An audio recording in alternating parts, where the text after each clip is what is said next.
Left মানে fight, লড়াই লড়াই আর লড়াই চাই। রক্তের রং লাল, ভোরের আকাশ লাল, লালে লাল হবে ঠিক আগামীকাল। গণশত্রুর পিঠে ফেলে দেব কাল শিখে, ধান্দাবাজের দল নিপাত যাক। Red squad, red squad, red squad, red squad, red squad, red squad. নমস্কার বন্ধুরা, আজ শুরু হতে চলেছে আমাদের 30তম পর্ব। আজকের আলোচনার মূল বিষয় একটি বার্নিং টপিক বলা যেতে পারে। সেটা হলো পেট্রোপণ্যের আকাশ ছোঁয়া দাম এবং এই মূল্য বৃদ্ধির সাথে সাথে সাধারণ মানুষের বিপর্যস্ত জনজীবনের কথা। আসুন আজ সেরকমই কিছু কথাবার্তা শুনে নিই। শুরুতে একটি গান।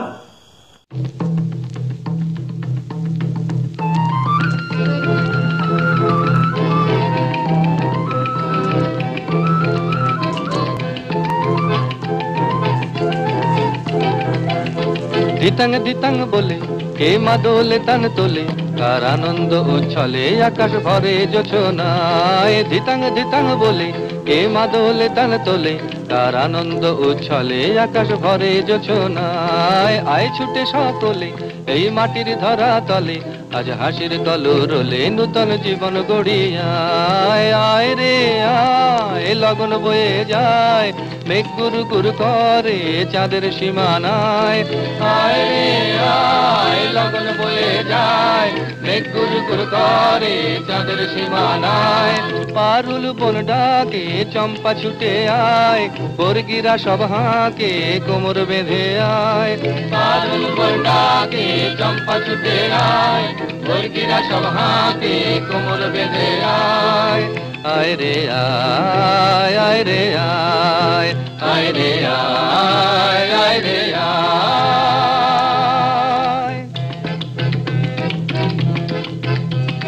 দিনক না তিন দিনা এই বাজারে প্রাণ বিনা, আজ সবার মিলন বিনা এমন জীবন বৃথা যায়। দিনক না তিন দিনা এই বাজারে প্রাণ বিনা, আজ সবার মিলন বিনা এমন জীবন বৃথা যায়। এ দেশ তোমার আমার, এই আমরা ভরি খামার, আর আমরা গড়ি স্বপ্ন দিয়ে সোনার কামনায়। আয় রে আয়, লগন বয়ে যায়, মেঘ গুরু গুরু করে চাঁদের সীমানায়। আয় রে আয়, লগন বয়ে যায়, মেঘ গুরু গুরু করে চাঁদের সীমানায়। পারুল বন ডাকে চম্পা ছুটে আয়, বর্গিরা সব হাঁকে কোমর বেঁধে আয়। পারুল বন ডাকে চম্পা ছুটে আয়, বর্গিরা সব হাঁকে কোমর বেঁধে আয়। আয় রে আয়, আয় রে আয়, আয় রে আয়, আয় রে আয়। ধিতাং ধিতাং বলে কে মাদলে তান তোলে, কার আনন্দ উচ্ছলে আকাশ ভরে জোছনায়। আয় ছুটে সকলে এই মাটির ধরা তলে, আজ হাসির কলরলে নূতন জীবন গড়িয়ায়। আয় রে আয়, লগন বয়ে যায়, মেঘ গুরু গুরু করে চাঁদের সীমানায়। পারুল বন ডাকে চম্পা ছুটে আয়, বর্গিরা সব হাঁকে কোমর বেঁধে আয়। আয় রে আয়, আয় রে আয়। গানের পর ফিরে এলাম জনমত পর্বে। পেট্রোপণ্যের এই আকাশ ছোঁয়া মূল্যবৃদ্ধির সম্পর্কে আসুন শুনে নিই আমাদের জনগণের কি মতামত। আজ আমাদের জনমত পর্বে আছেন কমরেড গৌরী সেনগুপ্ত এবং কমরেড সৃষ্টি বিশ্বাস। আসুন শুনে নিই তাদের বক্তব্য। প্রতিদিন পেট্রোপণ্যের মূল্য বৃদ্ধির ফলে মুদ্রাস্ফীতি ভীষণ রকমের জট পাকিয়েছে। একে তো এটা মহামারীর সময়, এই রোগের সাথে লড়াই করতে সাধারণ মানুষ কপর্দক শূন্য হয়ে পড়েছে। এর সঙ্গে পাল্লা দিয়ে চলেছে মূল্যস্ফীতি। মানুষের জীবন জীবিকা কেড়ে নিয়ে মানুষকে অথর্ব করে ফেলেছে। মহামারীর দুই ঢেউয়ের মধ্যে নিত্য প্রয়োজনীয় দ্রব্যের দাম বেড়েছে 40% হারে।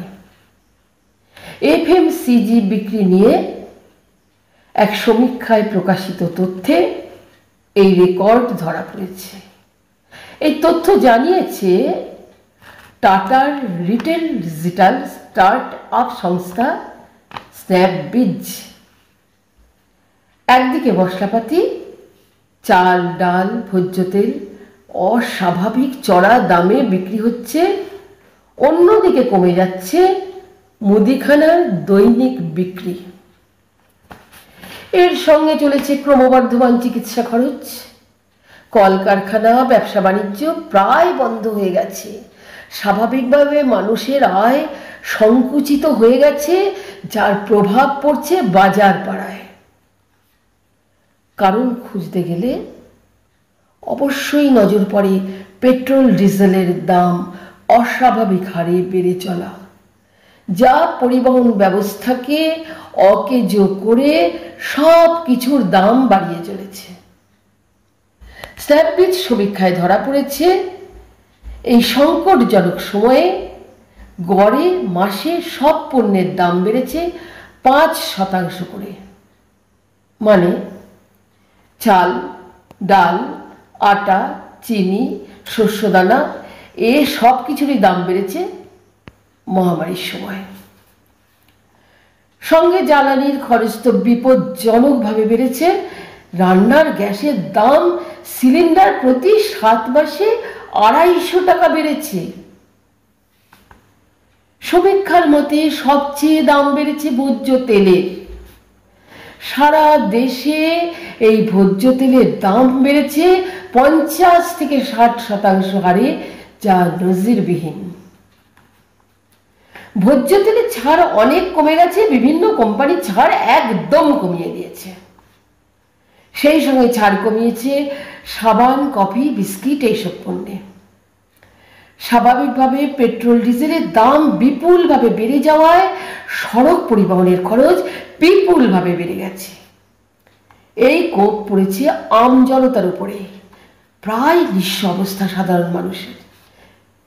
এখন কথা হলো, নিত্য প্রয়োজনীয় দ্রব্য বলতে কি বোঝায়?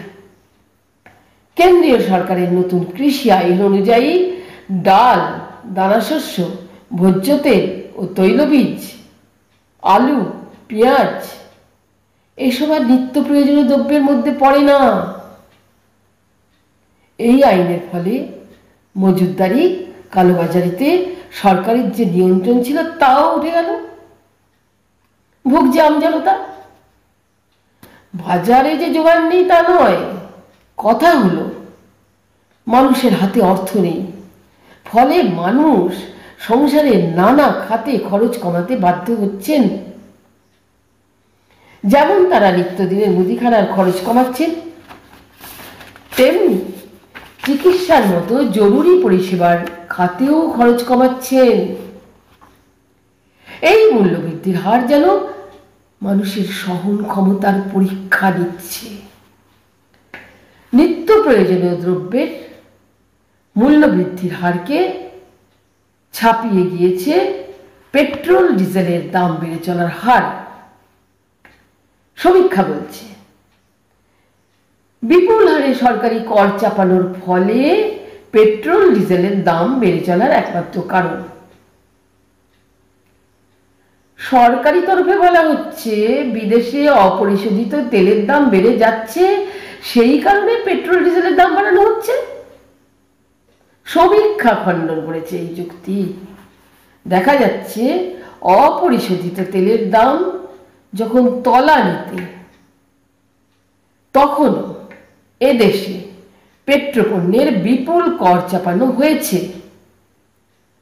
প্রশ্ন হলো, বিশ্বে অপরিশোধিত তেলের দাম বাড়লে দেশে পেট্রোলের দাম, ডিজেলের দাম বাড়ে, ঠিক কথা।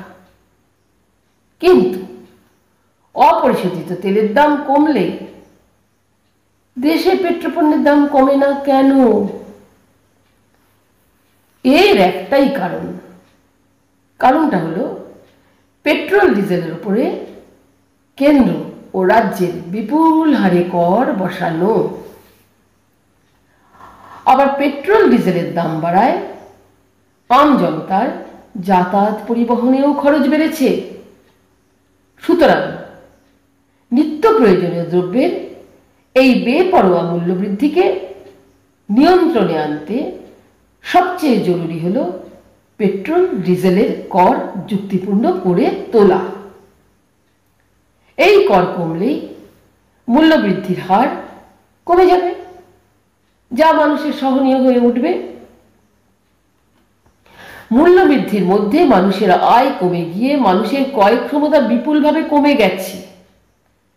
সাধারণ মানুষ সংসার চালাতে যেমন হিমশিম খাচ্ছেন, তেমন সঞ্চয় ভেঙে হতাশ হয়ে পড়ছেন। কথা হলো যে যেসব মানুষেরা তুলনামূলকভাবে সচ্ছল, তাদের খাদ্যদ্রব্যের এই ধরনের মূল্যবৃদ্ধিতে সাময়িক সমস্যা হতে পারে, তেমন একটা আঘাত হবে না। কিন্তু শ্রমজীবী মানুষের পক্ষে অবশ্যই দুর্বিষহ হবে। সরকার যদি এই মানুষগুলির প্রতি সহানুভূতি হয়, তবে দামের এই ঊর্ধ্বগতি রোধ করার জন্য প্রয়োজনীয় পদক্ষেপ নিতেই হবে। নমস্কার, আমি সৃষ্টি বিশ্বাস। বর্তমানে আমরা একটা ভয়ঙ্কর অর্থনৈতিক সংকটের মধ্যে দাঁড়িয়ে আছি, যেখানে পেট্রোপণ্য এবং নিত্য প্রয়োজনীয় দ্রব্য সামগ্রীর দাম হু করে বেড়ে যাচ্ছে। করোনার দ্বিতীয় ঢেউয়ের বিভীষিকা কাটিয়ে উঠতে না উঠতেই দোরগোড়ায় চলে এসেছে তৃতীয় ঢেউ। প্রায় 1.5 বছর ধরে এই যে অতিমারি এবং লকডাউন পরিস্থিতি, তার ধাক্কা সামলাতে সামলাতে সাধারণ মানুষের জনজীবন প্রায় বিপর্যস্ত। এরই মধ্যে পেট্রোলের দাম 100 পার করে গেছে, ডিজেল 100 ছুঁই ছুঁই, রান্নার গ্যাস 1000, আর সর্ষের তেল 200 প্রতি লিটার। পেট্রোপণ্য এবং নিত্য প্রয়োজনীয় দ্রব্য সামগ্রীর এই যে ভয়ঙ্কর রকমের মূল্য বৃদ্ধি, তার জন্য সবচেয়ে বেশি ক্ষতিগ্রস্ত হচ্ছে সাধারণ মধ্যবিত্ত এবং নিম্নবিত্ত মানুষের জীবন ও জীবিকা। একটু যদি আমরা খুঁটিয়ে দেখি, তাহলে দেখা যাবে যে পেট্রোপণ্যের এই মূল্য বৃদ্ধির পিছনে মূলত দায়ী কেন্দ্র এবং রাজ্য সরকারের অপরিকল্পিত কর ব্যবস্থা। যেখানে পেট্রোলের প্রকৃত মূল্য 44 টাকা 20 পয়সা, সেখানে আমাদেরকে প্রায় তার দ্বিগুণেরও বেশি দাম দিয়ে সেটা কিনতে হচ্ছে। সাধারণ মানুষের এই যে কষ্টার্জিত অর্থ, সেটা সরকার আমাদের থেকে লুটে নিয়ে, প্রকৃতার্থে এটাকে লুটে নেওয়াই বলা যায়, লুটে নিয়ে সেটা পুঁজিপতিদের হাতে তুলে দিচ্ছেন। ভাইরাসের সংক্রমণের হারের সাথে সাথে কিন্তু দেশে ক্ষুধার হার, দারিদ্র্যের হার বা জীবিকাহীনতার হারও ভীষণভাবে বেড়ে গেছে। কিন্তু তা সত্ত্বেও আম্বানি এবং আদানিদের কর সেটা মকুব করে হাজার হাজার কোটি টাকা ঋণের যে বোঝা, সেটা সরকার চাপিয়ে দিচ্ছে সাধারণ মানুষের উপরে। যদি কেউ এর জন্য প্রশ্ন করে সরকারকে, তখন কেন্দ্র সরকার রাজ্য সরকারকে দুষছে, কিংবা উল্টোটা। অথচ কিভাবে সাধারণ মানুষকে এই কষ্ট যন্ত্রণা থেকে মুক্তি দেওয়া যায়, কিভাবে একটা সুষ্ঠু কর ব্যবস্থা গড়ে পরিকল্পনা করে জিনিসপত্রের দামকে সাধারণ মানুষের নাগালের মধ্যে নিয়ে আসা যায়, তার কোনো সুপরিকল্পনা কিন্তু আমরা দেখতে পাইনি। এই বিষয়ে সম্পূর্ণ রকমের উদাসীনতা দেখিয়েছে কেন্দ্র সরকার। তাই বলে কি কেন্দ্র সরকার অন্যান্য সমস্ত কাজেই সমানভাবে উদাসীন? উত্তরটা না। কোথায় কে কোন কোট আনকোট দেশদ্রোহিতার কাজ করেছে তাকে তৎক্ষণাৎ গ্রেপ্তার করা, কিংবা কোনো জঙ্গল থেকে আদিবাসীদের উচ্ছেদ করে গোটা জঙ্গল আম্বানি বা আদানিদের হাতে তুলে দেওয়া, করোনা পরিস্থিতি মোকাবিলা করতে না পেরে সেটাকে ধামাচাপা দেওয়ার সঠিক পরিকল্পনা রাতারাতি বানিয়ে ফেলা, শ্রমিকদেরকে 48 ঘন্টা কাজ করিয়ে নেওয়া, 40 ঘন্টার বদলে 48 ঘন্টা কাজ করিয়ে নেওয়া কম মজুরি দিয়ে, উত্তরবঙ্গ দক্ষিণবঙ্গের মানুষের মধ্যে একটা দ্বন্দ্ব তৈরি করা, কিংবা লাক্ষাদ্বীপের সাম্প্রদায়িক একটা বাতাবরণ তৈরি করে সেখানকার যে প্রাকৃতিক বৈচিত্র্য সেটাকে বিনষ্ট করে সে সমস্ত এলাকা বেসরকারি বিভিন্ন সংস্থার হাতে তুলে দেওয়া, এই ধরনের যে সমস্ত কাজগুলো সেগুলো কিন্তু সরকার সুচারুভাবে নির্দিষ্ট পরিকল্পনা মাফিক করে চলেছে। অথচ মূল সমস্যা যেটা, সেটা হচ্ছে সাধারণ মানুষের জীবন জীবিকার এই যে চরম সংকটজনক পরিস্থিতি, সেগুলোকে কিভাবে মোকাবিলা করতে হবে তার কোনো পরিকল্পনা কিন্তু তারা করছেন না। এখন পেট্রোপণ্যের এই যে মূল্য বৃদ্ধি, সেটা এই কারণেই ভীষণভাবে গুরুত্বপূর্ণ, কারণ এই মূল্য বৃদ্ধিটা অন্যান্য আর যে কোনো দ্রব্যের মূল্য বৃদ্ধির সাথে জড়িয়ে। কারণ যদি পেট্রোল ডিজেলের দাম বাড়ে তাহলে পরিবহন ব্যয় বাড়বে। আপনি চাল ডাল কিনুন, কিংবা বালি সিমেন্ট কিনুন, কিংবা ওষুধপত্র কিনুন, তাদের সবের সাথেই কিন্তু এই বাড়তি পরিবহন খরচটা যুক্ত হয়ে যাবে। কিন্তু আমরা যদি একটু পিছনের দিকে দেখি, যখন 34 বছরের বাম শাসনকাল ছিল, সেই সময় কিন্তু যখন আন্তর্জাতিক বাজারেও পেট্রোপণ্যের মূল্য বৃদ্ধি ঘটেছে, তখন তৎকালীন বাম রাজ্য সরকার চেষ্টা করেছে কিভাবে জনগণের সুবিধার্থে বাড়তি যে কর সেটাকে মকুব করা যায়, এবং অনেকাংশে তারা করের পুরোপুরি বিলুপ্তিও ঘটিয়েছেন। অথচ আজকের এই যে তৃণমূলের রাজ্য সরকার, তারা দেখুন, তারা কিন্তু বিভিন্ন জায়গায় এখন আমরা দেখতে পাবো যে বেশ কিছু তৃণমূল কর্মী সমর্থক এবং নেতা নেত্রীরা বিভিন্ন জায়গায় এই পেট্রোপণ্যের মূল্য বৃদ্ধি নিয়ে নাটুকে প্রতিবাদ সভা করছেন, বিরোধিতা করছেন। কিন্তু প্রশ্নটা হলো যে সত্যিই কি তৃণমূল সরকার এই বিষয়টার বিরুদ্ধে, নাকি এই মেকি কার্যকলাপগুলোর মাধ্যমে তারা আসলে কেন্দ্র সরকারকে সহায়তা করছে? এই প্রহসনটা সাধারণ মানুষকে বুঝতে হবে। এই পেট্রোপণ্যের মূল্য বৃদ্ধির জন্য যতখানি দায়ী মোদী সরকার বা কেন্দ্রের সরকার, ঠিক ততখানি দায় বর্তায় আমাদের তৃণমূল শাসিত রাজ্য সরকারেরও। তাই পেট্রোপণ্যের অস্বাভাবিক মূল্য বৃদ্ধির প্রতিবাদে বিভিন্ন দাবি নিয়ে বাম, ছাত্র, যুব এবং কর্মীরা এখন রাস্তায় নেমেছেন। করোনা বিধি মান্য করে তারা প্রতিবাদী জমায়েত এবং নানা ধরনের কর্মসূচি পালন করছেন। তারা যে সমস্ত দাবিগুলোকে সামনে তুলে ধরছেন সেগুলোর মধ্যে রয়েছে 1 নম্বর, অবিলম্বে পেট্রোল এবং ডিজেল আর রান্নার যে গ্যাস সেগুলোর দাম কমাতে হবে। 2 নম্বরে বলা যেতে পারে যে নীতিগতভাবে পেট্রোপণ্যের যে বাজার দর সেটা নিয়ন্ত্রণে রাষ্ট্রের হস্তক্ষেপ, সেটার উপরে জোর দিতে হবে। পেট্রোপণ্যের মূল্য বৃদ্ধির জন্য পরিবহন ব্যবসা সহ অন্যান্য বিভিন্ন ক্ষেত্রে যে বিপুল রকমের ক্ষতি হচ্ছে, সেই ক্ষতি পূরণ করার জন্য কেন্দ্র এবং রাজ্য সরকারকে কার্যকরীভাবে এগিয়ে আসতে হবে। পেট্রোপণ্যের বাজার মূল্য নিয়ে যে সমস্ত নেতা এবং মন্ত্রীরা প্রকাশ্যে মিথ্যাচার করছেন, জনগণকে বিভ্রান্ত করছেন, তাদেরকে এই ভুল তথ্য পরিবেশনের জন্য তাদের বিরুদ্ধে আইনানুগ ব্যবস্থা নিতে হবে। সবশেষে এটাই বলবো যে এই ভয়ঙ্কর আর্থসামাজিক পরিস্থিতিতে আমরা রাজনৈতিক এবং কোট আনকোট অরাজনৈতিক মানুষেরা, সাধারণ মানুষেরা যদি সংঘবদ্ধ হয়ে এই 2 সরকারের জনস্বার্থ বিরোধী নীতির প্রতিবাদ না জানায়, তাহলে কিন্তু ভবিষ্যতে আরো ভয়ঙ্কর খারাপ দিন আমাদের জন্য অপেক্ষা করছে। তাই আসুন আমরা সম্মিলিতভাবে এই প্রহসনের বিরুদ্ধে আওয়াজ দিই। নমস্কার। Red squad, red squad, red squad, red squad, red squad, red squad. নমস্কার, আমি Gargi. Red squad Kolkata FM টিমের পক্ষ থেকে আমি আজকে ইউজিসি কর্তৃক স্নাতক স্তরে ইতিহাসের পাঠ্যক্রম নিয়ে কিছু কথা বলবো। বেদ, উপনিষদ, পুরাণ, গোটা পাঠ্যক্রমে পুরাণের বিশেষ গুরুত্ব রয়েছে। সিলেবাসের অন্তর্ভুক্ত রয়েছে রামচরিতমানস, নারদ, শ্রীকৃষ্ণ, পঞ্চতন্ত্র ও জাতকের গল্প। পড়ানো হবে হরিকথা, ভজন, বৈদিক মন্ত্র। হিন্দুদের ধর্মীয় মেলা, হিন্দুদের আচার ব্যবহার, বিভিন্ন স্থাপত্যকে জায়গা করে দেওয়া হয়েছে। বাদ গেছে কি? তাহলে বাকি যে ইতিহাস সেগুলো কি আমাদের অজানা থেকে যাবে? বাদ গেছে কৌটিল্যের অর্থশাস্ত্র, কালিদাস চরক সংহিতা, বাবার হলো আবার জ্বর সারিল ঔষধে, এই ফর্মুলা বোধহয় আর মনে রাখার প্রয়োজন নেই আমাদের। কারণ মুঘল সাম্রাজ্যের ইতিহাস, বিশেষ করে সম্রাট আকবরের কোনো স্থানই নেই এই নতুন পাঠ্যক্রমে। ঔরঙ্গজেবের কথা সামান্যই উল্লেখ আছে শিবাজির সাথে যুদ্ধের সূত্রে। মারাঠাদের ইতিহাস নতুন পাঠ্যক্রমে বেশ গুরুত্ব পেয়েছে।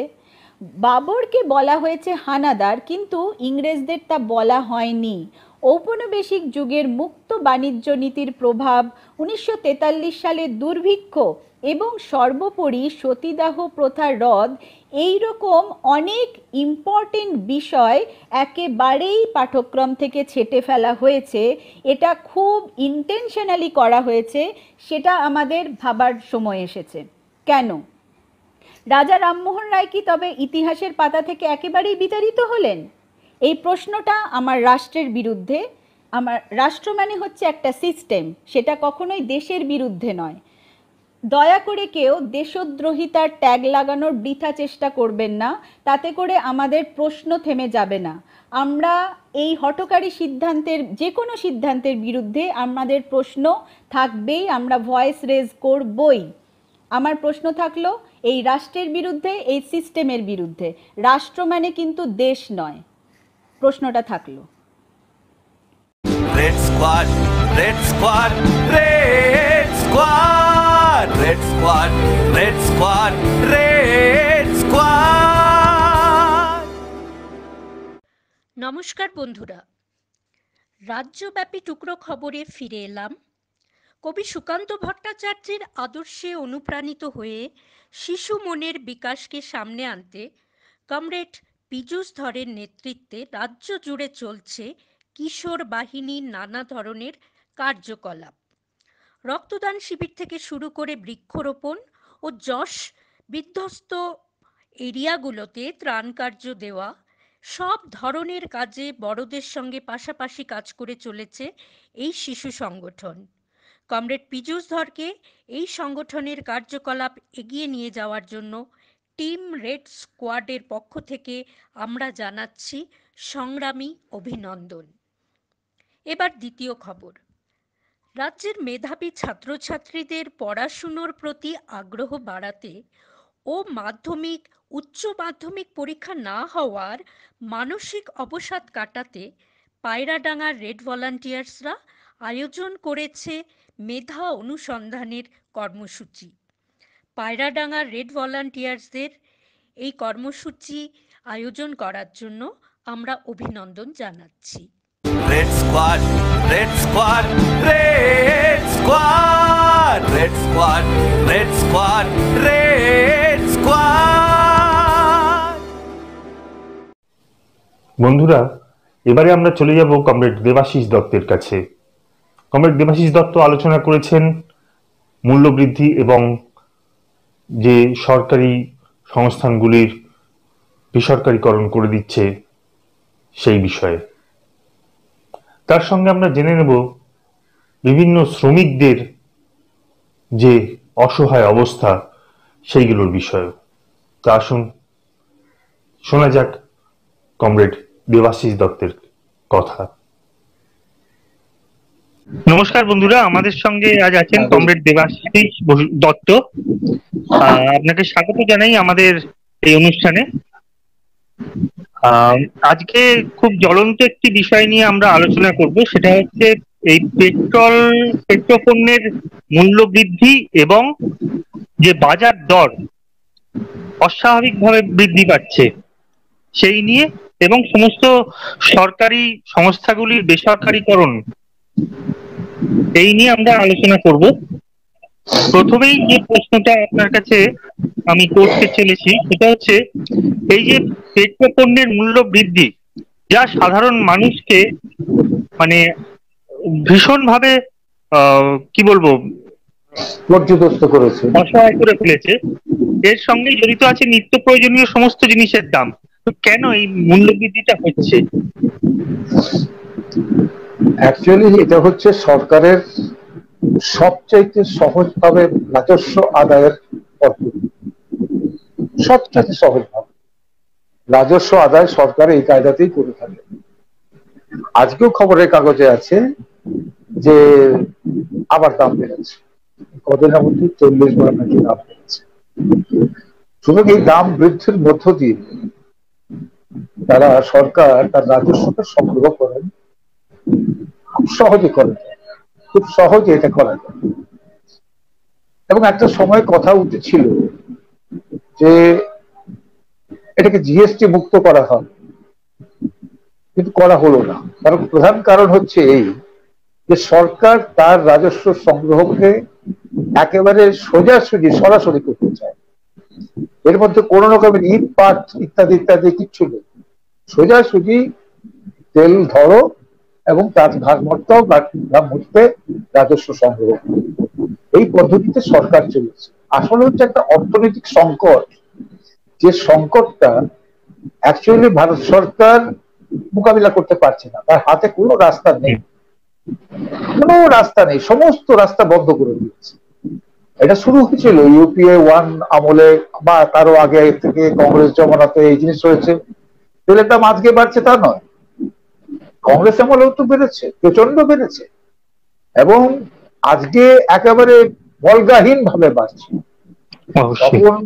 তখন যেটা বলা হয়েছিল কংগ্রেসের আমলে, বলা হয়েছিল আন্তর্জাতিক বাজারের ওঠা নামার সঙ্গে এটাকে যুক্ত করে দেওয়া হয়, অর্থাৎ তেলকে মুক্ত করে দেওয়া হল, সরকারের হাত থেকে মুক্ত করে দেওয়া হল। উদ্দেশ্যটা এই ছিল যে প্র্যাকটিক্যালি সরকারের এই সম্পদকে যাতে নাকি তারা নিজেরা তাদের নিজেদের স্বার্থে ব্যবহার করতে পারে, সেইটাই তারা নিশ্চিতভাবে করবার চেষ্টা করেছে এবং সেটাই করছে, সেটাই হচ্ছে। কংগ্রেস আমলে তো যে ভাবে দর বৃদ্ধি হচ্ছে তার থেকে অনেক অনেক বেশি ভাবে আজকে দর বৃদ্ধি করছে। 101 টাকা না 2 টাকা হয়ে গেছে পেট্রোলের দাম, এবং কালকে বাড়বে না এর কোনো গ্যারান্টি, কালকে বাড়বে না এর কোনো গ্যারান্টি।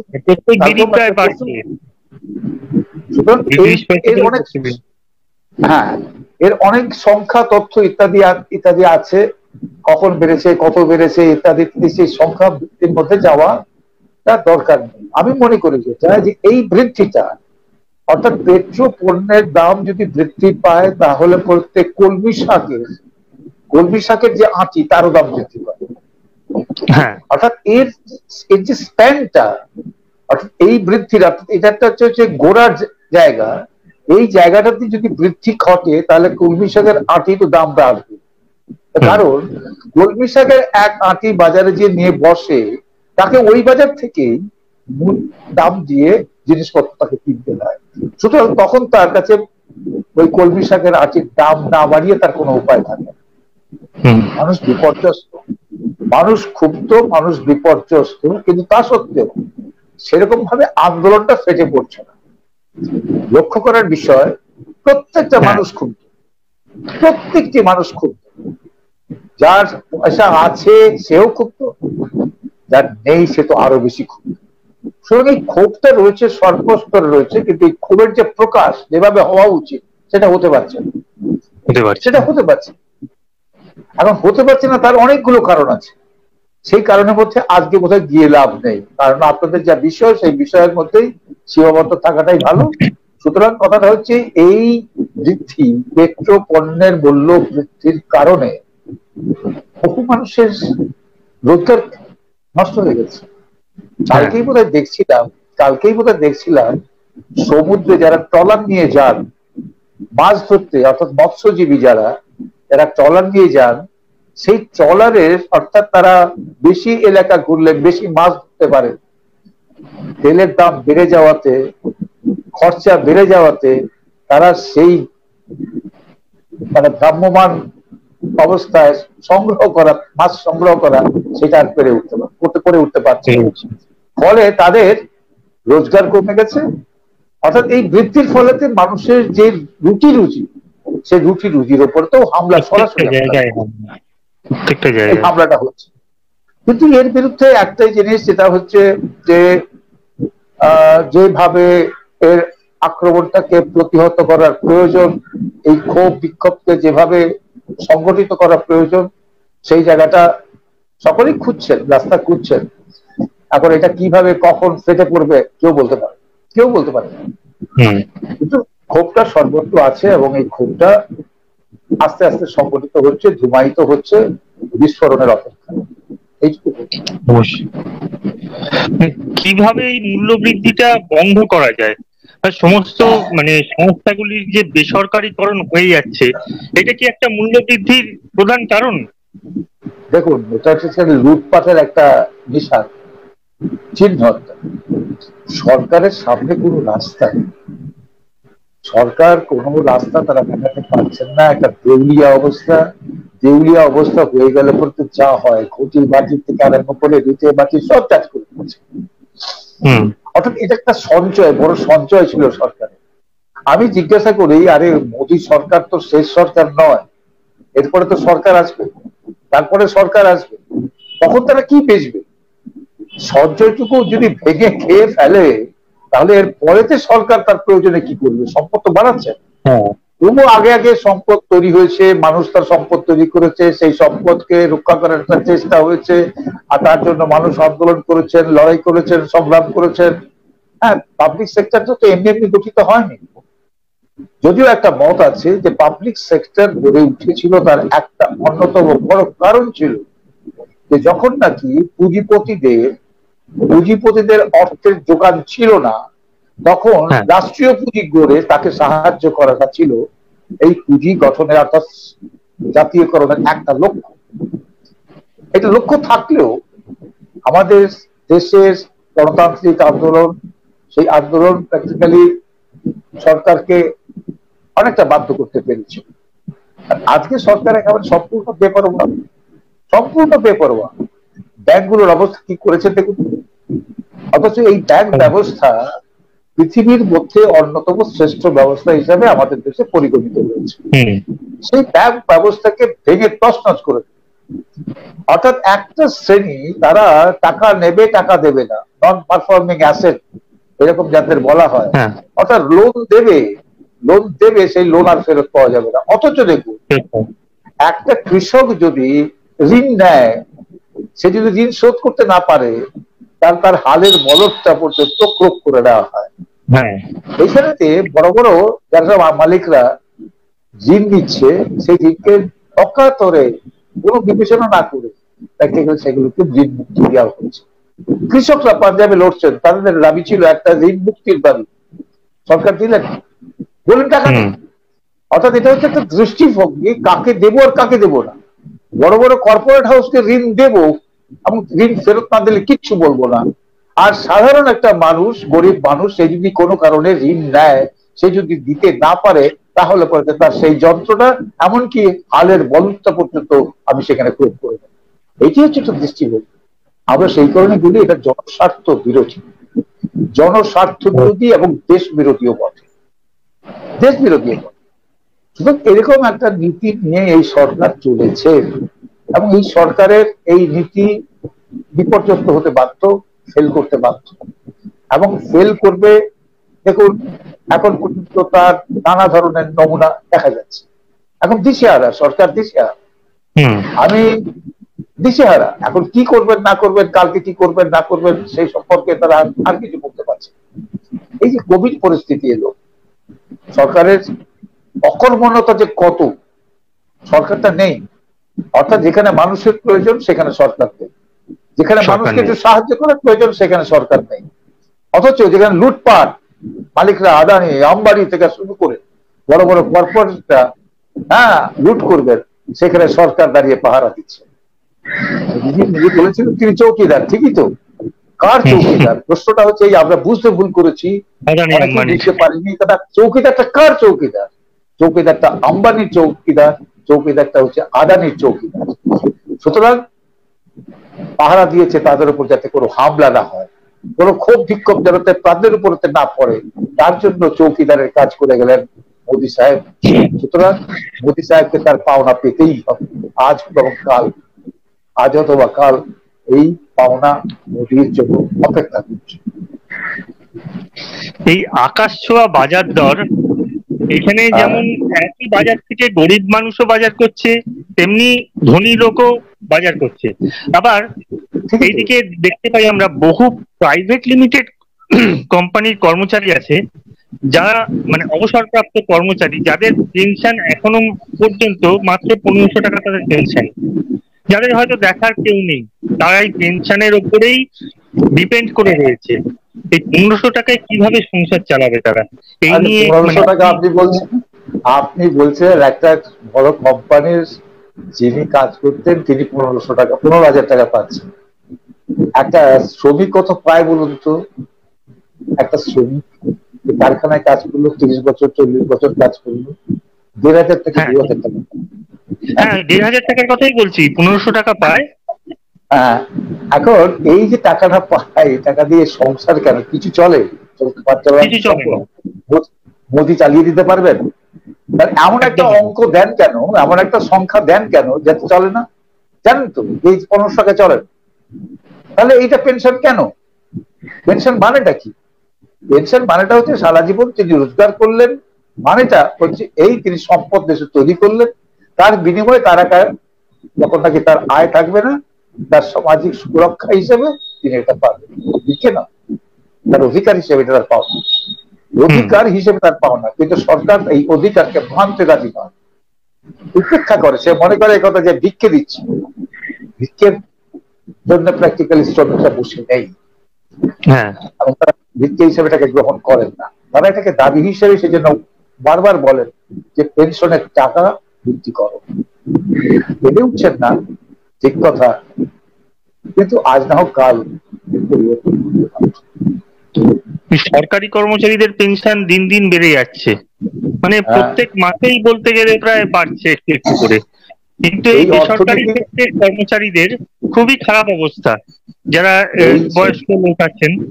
তো এখানে কি তারা কি ভোটার নয় যে তাদের কথা সরকার একদমই ভাবছেন না?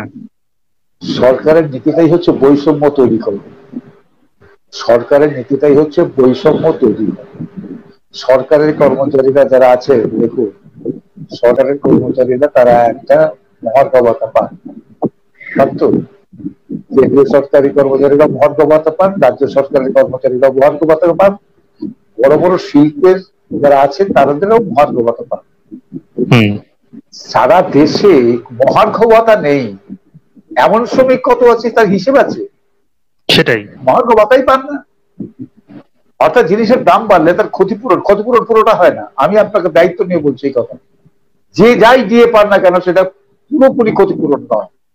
অর্থাৎ বাজারের দাম বাড়ে, আমাদের মধ্যে একটা ধারণা আছে কি জানেন, যে বাজারের দাম বেড়ে যায় বলে আমাদের দিয়ে বাড়ে না, দিয়ে বাড়ে বলে বাজারের দাম বাড়ে। এটা একটা অঙ্ক দাঁড় করাবার চেষ্টা করা হয় যে জিএটা বেড়েছে সেই জন্য বাজারের দাম বাড়ছে।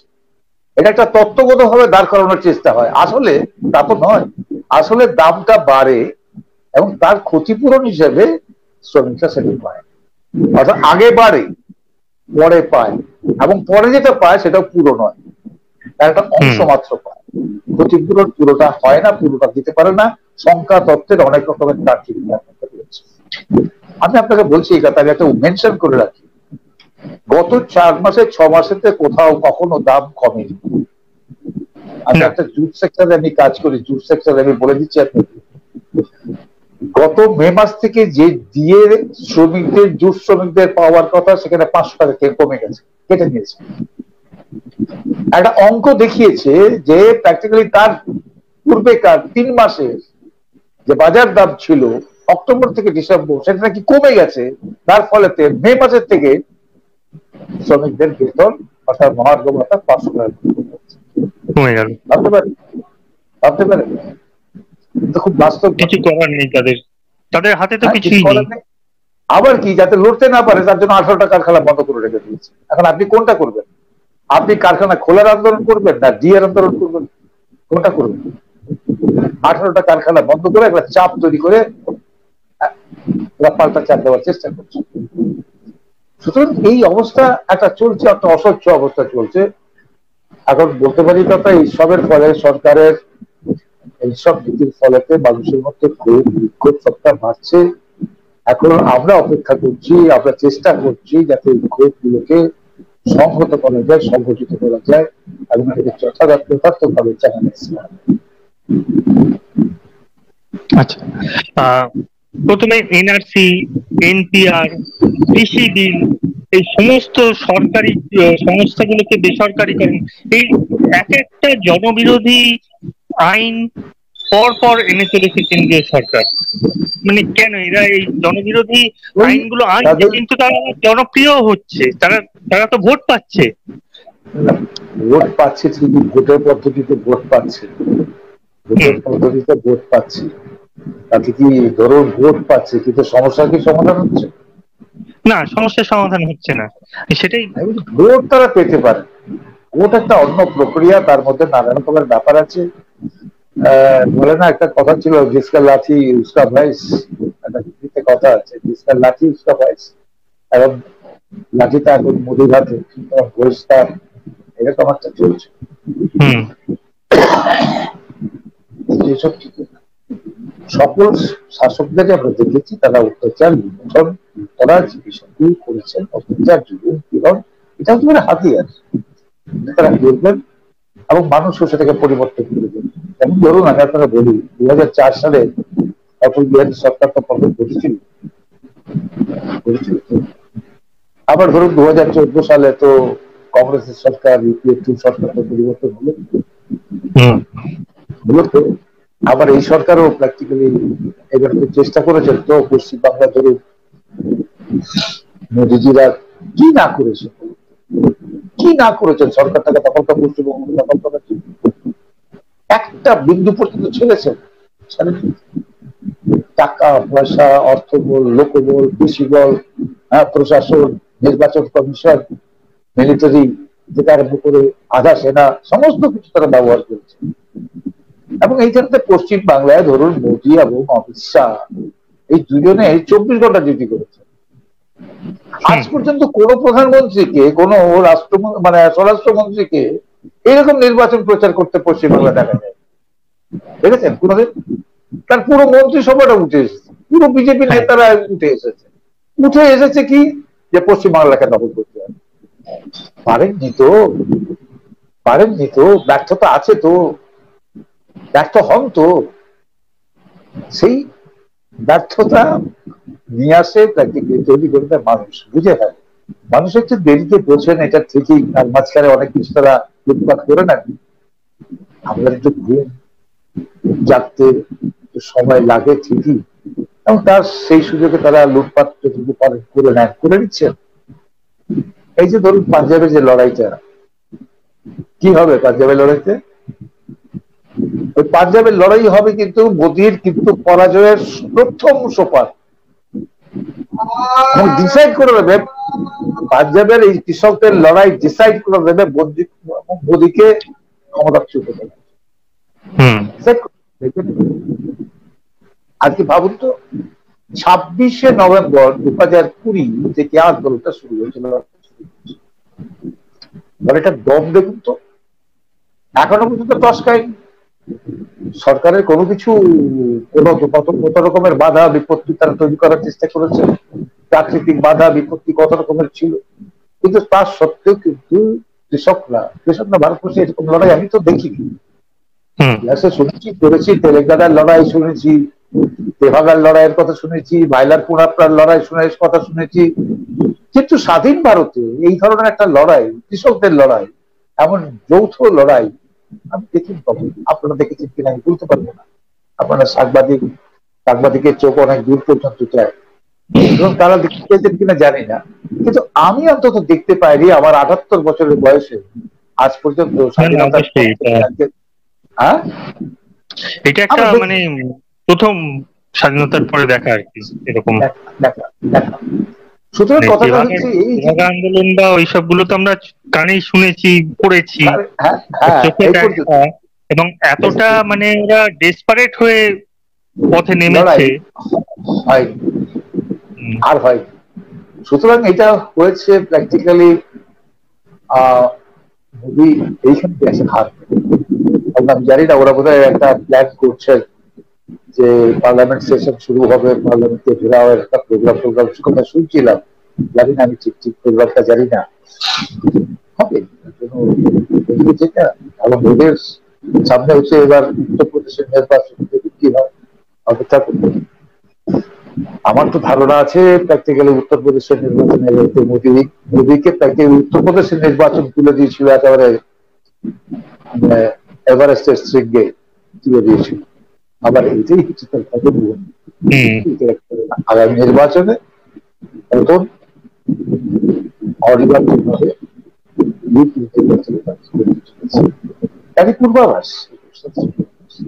পশ্চিমবঙ্গ দখল হয়নি, আবার ইউপিকে দখল রাখার সম্ভব এটাই বাংলা। আচ্ছা, ধর্ম আলাদা, রাজনীতি আলাদা, এই দুটোকে কিন্তু মিশিয়ে ফেললে খুব বিপদ। তো এই রাজ্য এবং কেন্দ্র সরকার দুজনেই কিন্তু ধর্ম আর রাজনীতি এক করে ফেলেছে, এই বিষয়ে আপনার কি মত?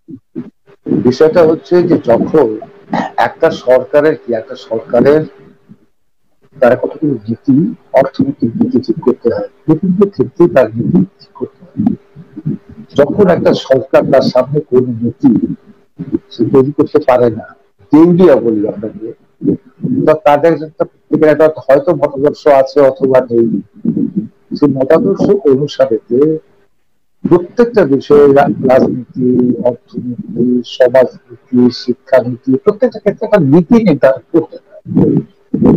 এবং এই নীতির যোগফল হচ্ছে একটা প্রগতি বা বিকাশ বা উন্নয়ন। সেইটা যখন বুঝতে পারে না, যখন এই বিকাশ উন্নয়ন বা যা কিছু করেন সবটাই যখন নাকি কর্পোরেট সেক্টরের জন্য হয়ে যায়, তখন সেটা দেউলিয়া হয়ে যায়। অর্থাৎ দেউলিয়া নীতি যখন সরকারের হয়ে দাঁড়িয়ে যায়, ঠিক তখন তারা এই ধর্মকে ব্যবহার করে। এখন আজকে আমাদের দেশে শুরু, আজকে আমেরিকাতে বর্ণবিদ্বেষ নেই,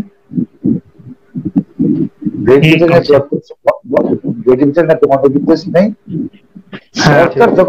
সরকার যখন সমস্যায় পড়ে, তার হাতে যখন আর কোনো অস্ত্র থাকে না, সে যখন নাকি জনগণের কাছে বিরাগ ভাজন হয়ে পড়ে, তখন তারা এইগুলোকে বর্ণ, ধর্ম এইগুলোকে টেনে নিয়ে এসে, কারণ এর একটা প্রভাব হাজার হাজার বছর ধরে তার একটা প্রভাব আছে। সেইটাকে সে তখন ক্যাপিটাল করে, তার নীতি আদর্শ তখন তাকে ক্যাপিটাল করতে সে পারে। এই যে দেউলিয়া অবস্থাটা, এই দেউলিয়া অবস্থায় ধর্মের সঙ্গে রাজনীতি বেরোতে পারছে। পশ্চিমবঙ্গ থেকে শুরু করে পশ্চিমবঙ্গ থেকে প্রবণতা আছে তো নিশ্চয়ই। পশ্চিমবাংলার সরকার মাঝে মাঝে খুব সংখ্যালঘু মুক্ত হয়ে যায়, টুপি ফেস করেন, দরকার হয়। আমি তো বলছি এই কথা যে ভারতবর্ষে একমাত্র প্রধানমন্ত্রী হিসেবে নেহেরু ছিলেন একমাত্র ব্যক্তি যিনি নাকি এই ধর্মকে বিশ্বাস করে তিনি কিন্তু কখনো পরিচালনা করেননি, রাষ্ট্র পরিচালনা করেন একমাত্র।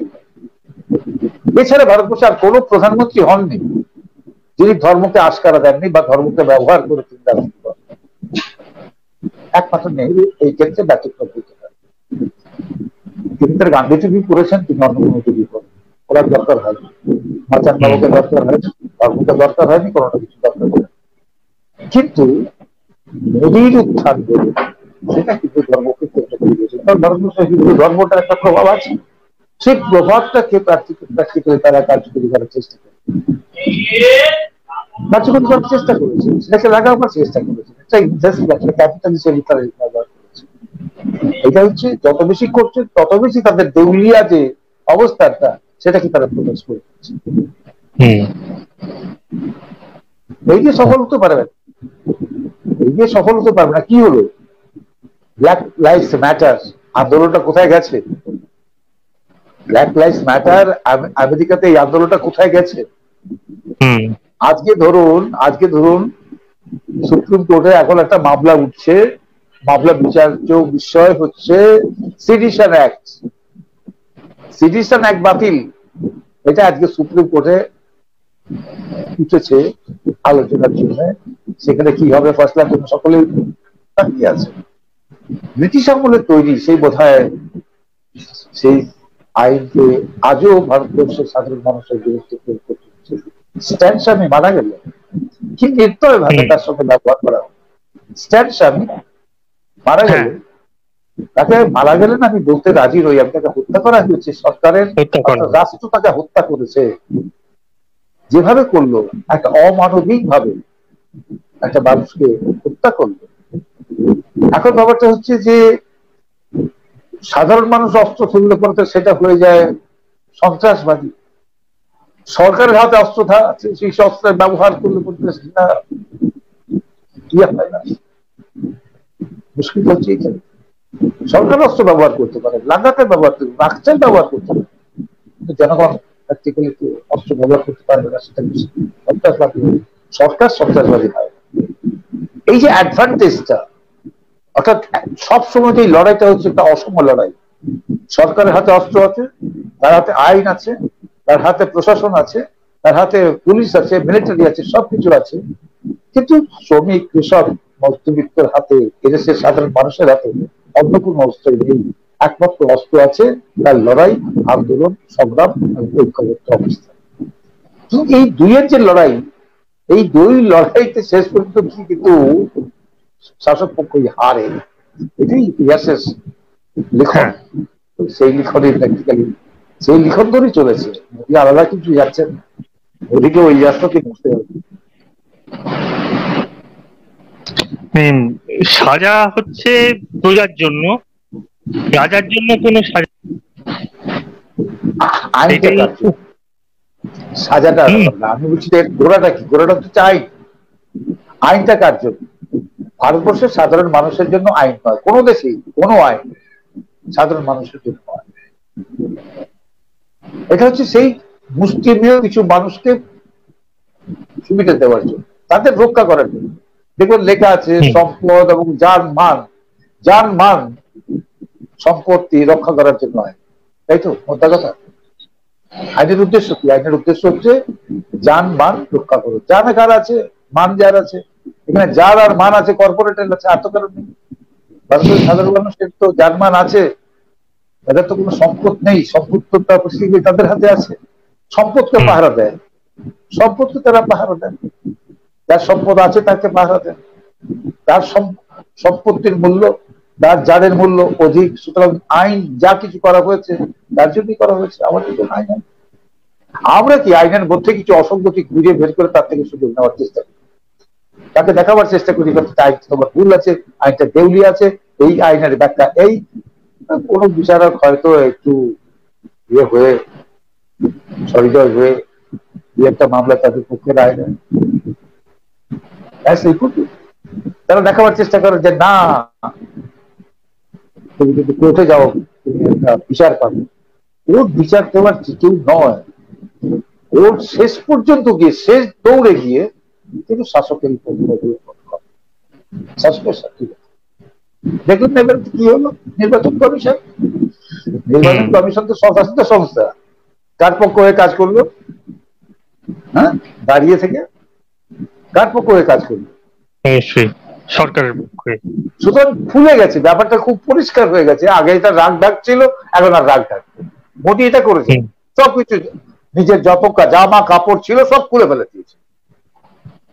সেজন্য যদি কেউ বলে রাজা উলঙ্গ, তোর কাপড় কোথায়, খুব অন্যায় বলে না।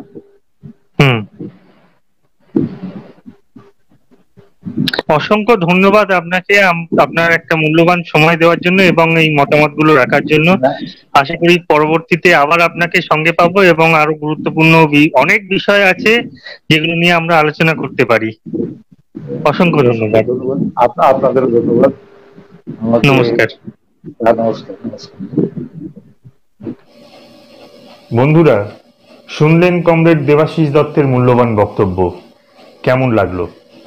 আশা করি খুব ভালো লেগেছে, কারণ বর্তমান সময়ে খুব জ্বলন্ত একটি বিষয় এটি। পেট্রোপণ্যের দাম বৃদ্ধি এবং সমস্ত জিনিসের, সমস্ত সংস্থার আপনার বেসরকারীকরণ খুব জ্বলন্ত একটি সাবজেক্ট। একটা জিনিসের দাম বৃদ্ধি পেলে, পেট্রোল এবং ডিজেলের দাম বৃদ্ধি পেলে প্রত্যেকটা জিনিসের দাম বৃদ্ধি পায়। এটা একটা লিঙ্ক, একটার সঙ্গে একটা যুক্ত রয়েছে। এটা কিছু করার নেই, কারণ মোদি সরকার চায় না ভারতবর্ষে মধ্যবিত্ত শ্রেণী, নিম্নবিত্ত শ্রেণীর মানুষেরা বেঁচে থাকুক। এটা পরিষ্কার অঙ্ক। যদি 50% মানুষও মরে যায়, তাহলে এদের কোনো কিছুই যায় আসে না, বরঞ্চ তারা চায় যে ভারতবর্ষের 50%, 60% মানুষ মরে যাক। সেই জন্যই তারা এই ব্যবস্থা করছে যাতে মানুষ না খেতে পেয়ে মরে। গ্যাসের দাম 1000 টাকা হতে চলেছে, আর কিছুদিনের মধ্যেই হয়ে যাবে, মিলিয়ে নেবেন। লাস্ট মাস 6 মধ্যে দাম একবারের জন্য কমেনি, কিন্তু দাম বেড়েই গেছে। যেখানে ইন্টারন্যাশনাল মার্কেটে তেলের দাম 40 থেকে 45 টাকার মধ্যে ঘোরাফেরা করছে, সেখানে এতটা ট্যাক্স নিচ্ছে মোদী সরকার এবং দিদির সরকার, রাজ্য সরকার, যে পেট্রোলের দাম সেখানে 102 টাকা ক্রস করতে চলেছে, ডিজেলের দাম প্রায় 100-র কাছাকাছি। গরিব মানুষ খাবে কি করে? আপনাকে ফ্রিতে চাল দিচ্ছে, কিন্তু চালটা রান্না করে ভাত করার জন্য তো আপনাকে গ্যাসটা কিনতে হবে। গ্যাসটা কিনবেন কি করে? সেইটা আপনাদের বোঝা দরকার। আপনাদের ভাবার সময় এসেছে। যে কথা বলছিলাম এর আগে, মোদী সরকার এবং এই সরকার চায় না গরিব মানুষ বেঁচে থাকুক, কারণ 50 থেকে 60% মানুষ যদি মরেও যায় তাতে কিছু যায় আসে না। কারণ মোদী সরকার একমাত্র আম্বানি এবং আদানির হয়ে কাজ করছে, তাদের চৌকিদারি করছে। দেবাশিস বাবু যে কথাটা বললেন তার কথার রেস ধরে বলছি, বাকি যে 40% মানুষ বেঁচে থাকবে তাদের অটোমেটিক্যালি ক্ষমতা হয়ে যাবে, ক্রয় ক্ষমতা বৃদ্ধি পাবে, তাদের ক্ষমতা হয়ে যাবে আদানি আম্বানি যে জিনিস বিক্রি করবে সেই জিনিসটা ক্রয় করার। সুতরাং গরিবি হাটাও। মোদী সরকার প্রথমে এসে যে কথাটা বলেছিল গরিবি থাকবে না, সেই কথাটাই কিন্তু তারা মেনে কাজ করছে। আপনাদের বুঝতে ভুল হয়েছিল, আপনারা মনে করেছিলেন যে আমাদের গরিবি মিটিয়ে দেবে, কিন্তু না, আপনাদেরকে মেরে ফেলবে এই সরকার। সেই জন্য আপনারা সাবধান হন, বৃহত্তর গণ আন্দোলন তৈরি করুন যাতে এই সরকারের ভিত নড়ে যায়। দেখিয়ে দিন আপনাদের হাতেই আছে এই সরকারের মারণ কাঠি। সময় এলে গলাটা টিপে ধরতে ভুলবেন না, কারণ এখন আপনাদের পিঠ দেওয়ালে ঠেকে গেছে, আর কিছু করার নেই, আপনাদেরই ঘুরে দাঁড়াতে হবে। যদি ভালো লাগে আমাদের অনুষ্ঠানটি, আমাদের সাথে থাকবেন। আর কিছু বলবো না, নমস্কার।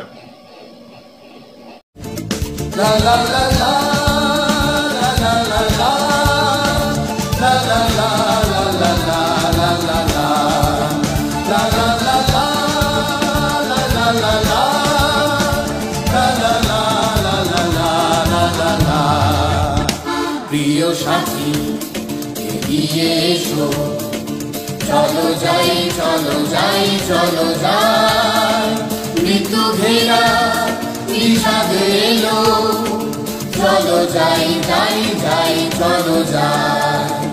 প্রিয় সাথী এগিয়ে এসো, চলো যাই চলো যাই চলো যাই, মৃত্যু ঘেরা বিষাদ এলো, চলো যাই যাই যাই চলো যাই। ডাকছে দেখো এত মানুষ, দূরে থেকো না বন্ধু আমার, এবার চলো যুদ্ধে নামি, এত সহজে কি হেরে যাওয়া যায়। এবার চলো যুদ্ধে নামি, এত সহজে কি হেরে যাওয়া যায়। হেরে যেতে শিখিনি তো, লড়ে যাবো জিতে নিতে লড়াই। চেয়ে দেখো এ পথ শেষে ওই আলো দেখা যায়।